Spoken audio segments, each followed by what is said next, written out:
আজি প্ৰয়াত সাংবাদিক পৰাগ কুমাৰ দাসৰ ৩০সংখ্যক মৃত্যুবাৰ্ষিকী।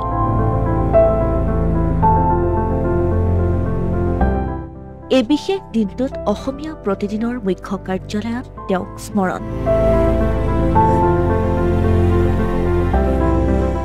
ৰাজ্যৰ ভিন্ন প্ৰান্তৰ লগতে গুৱাহাটীৰ ৰাজগড়ত পৰিয়ালৰ লগতে গুণমুগ্ধই জনালে শ্ৰদ্ধাঞ্জলি।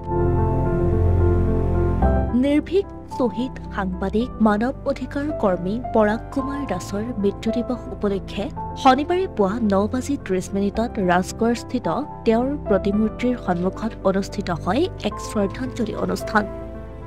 মানৱ অধিকাৰ সংগ্ৰাম সমিতি চমুকৈ মাছৰ উদ্যোগত বিগত বৰ্ষৰ দৰে এইবাৰো মানৱ অধিকাৰ কৰ্মীগৰাকীৰ মৃত্যু দিৱসৰ দিনটোত শ্বহীদ দিৱস পালন কৰি ৰাজগড়স্থিত শ্বহীদ বেদী প্ৰাংগণত শ্ৰদ্ধাঞ্জলি জনাই তেওঁক স্মৰণ কৰে সকলোৱে।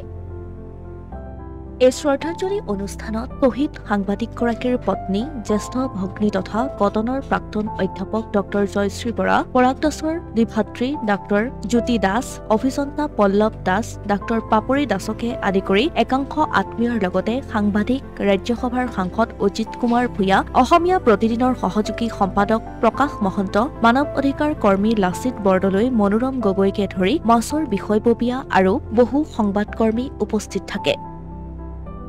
অসমীয়া প্ৰতিদিনৰ সহযোগী সম্পাদক তথা পৰাগ কুমাৰ দাসৰ একালৰ সতীৰ্থ প্ৰকাশ মহন্তই অনুষ্ঠানত পৰাগ কুমাৰ দাসৰ স্মৰণ সন্দৰ্ভত কয়, আমাৰ আশংকা হয় এইবাৰ সতীৰাধিকা দিৱস কলকাতাৰ অসম ভৱনত অনুষ্ঠিত হৈছে চৰকাৰী পৃষ্ঠপোষকতাতে।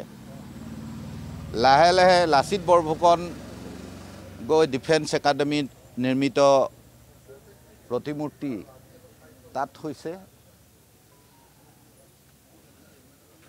এই সকলো যে শংকৰদেৱক এতিয়া বিশ্ব দৰবাৰত প্ৰতিষ্ঠা কৰাৰ বিৰামহীন যেনেকৈ প্ৰচেষ্টা চলিছে, কিন্তু শংকৰদেৱৰ দৰ্শন আদৰ্শ সুসংহত, শৃংখলিত আৰু বৰ্ণ বৈষম্য তথা ভেদাভেদহীন সমাজ গঠনৰ যি সপোন, সেই সপোন লাহে লাহে মষিমূৰ হৈছে। আন্তৰ্জাতিক নাৰী দিৱস হৈছে, মাতৃ দিৱস হৈছে, ধৰিত্ৰী দিৱস হৈছে, এই সকলো উৎসৱত পৰিণত হৈছে। আৰু লাহে লাহে হয়তো আৰু 5 বছৰৰ পিছত পৰাগ দাসৰ স্মৰণ দিৱসটো চৰকাৰীভাৱে উদযাপিত এক উৎসৱত পৰিণত হ'বগৈ পাৰে।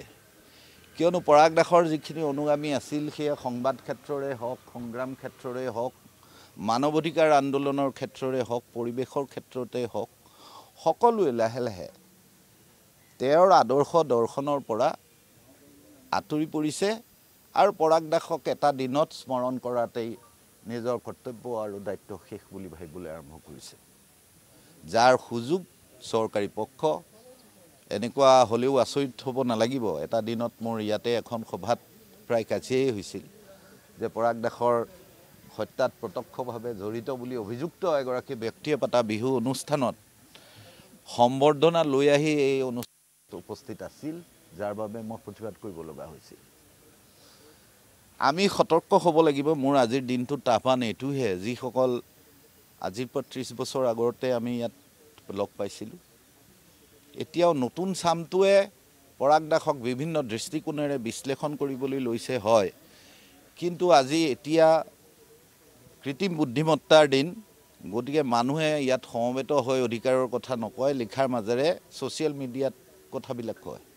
আৰু ছ'চিয়েল মিডিয়াত কথা কোৱাৰ পৰিৱেশটো লাহে লাহে ভাৰতবৰ্ষত বা অসমত নাইকিয়া হৈ আহিছে। মুক্তভাৱে কথা কোৱাৰ, মুক্ত কণ্ঠৰ যিটো স্বাধীনতা, এই স্বাধীনতাটো নাইকিয়া হৈ আহিছে। সেইকাৰণে সেইবিলাকৰ পৰাও লাহে লাহে নতুন চামটোৰ লোকসকল অন্তৰ্ধান হ'ব নেকি? আমিতোতো ইতিমধ্যেই বয়সেই হওক বা পৰিৱেশেই হওক আমাক আঁতৰাই আনিছে। আমি এটা দিনত মাত্ৰ স্মৰণ কৰোঁ।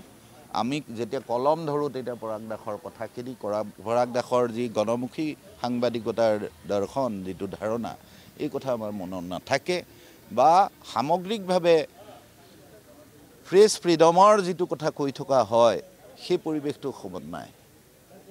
গতিকে মোৰ আশংকা হয় যে এটা সময়ত পৰাগ দাসৰ এই স্মৰণ সভাও এক উৎসৱত, স্মৃতি উৎসৱত মাধৱদেৱৰ তিথি, শংকৰদেৱৰ তিথিৰ দৰে আমি প্ৰচেছন হয়তো কৰিম, খোলতাল লৈ আমাৰ জাতীয় কৃষ্টি সংস্কৃতিক প্ৰদৰ্শন কৰিম আৰু নিশালৈ গান বাজানাৰ অনুষ্ঠান হ'ব আমাৰ জাতীয় কৃষ্টি ৰক্ষাৰ বাবে হোৱা ৰঙালী উৎসৱৰ দৰে তেনে এক আশংকা মোৰ অনুভৱ হয়।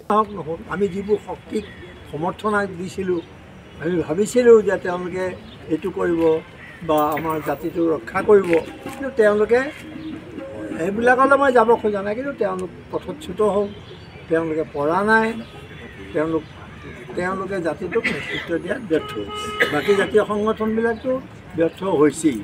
গতিকে আজি ব্যক্তি হিচাপে আমি যি পাৰোঁ আমি কৰিছোঁ, কিন্তু মই পৰাগ দাসক স্মৰণৰ মাজেৰে মই ভাবোঁ যে মই এটা শক্তি পাওঁ।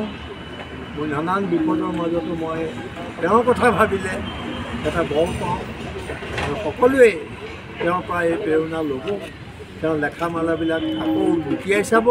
সমান্তৰালকৈ অসমীয়া প্ৰতিদিনৰ অভূতপূৰ্ব প্ৰাক্তন সম্পাদক নিৰ্ভীক সাংবাদিক মানৱ অধিকাৰ কৰ্মী পৰাগ কুমাৰ দাসৰ মৃত্যু দিৱসত শনিবাৰৰ দিনটোত অসমীয়া প্ৰতিদিনৰ কাৰ্যালয়তো শ্ৰদ্ধাঞ্জলি অনুষ্ঠান অনুষ্ঠিত হয়।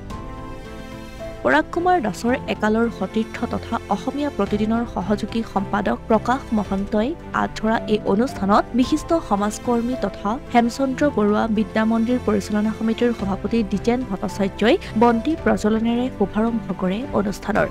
আৰু ইয়াৰ পাছতেই অসমীয়া প্ৰতিদিন ডিজিটেলৰ ডেস্ক হেড মৃদুল কুমাৰ সন্ধিকৈও বন্তি প্ৰজ্বলন কৰি শ্বহীদ সাংবাদিকগৰাকীক স্মৰণ কৰে।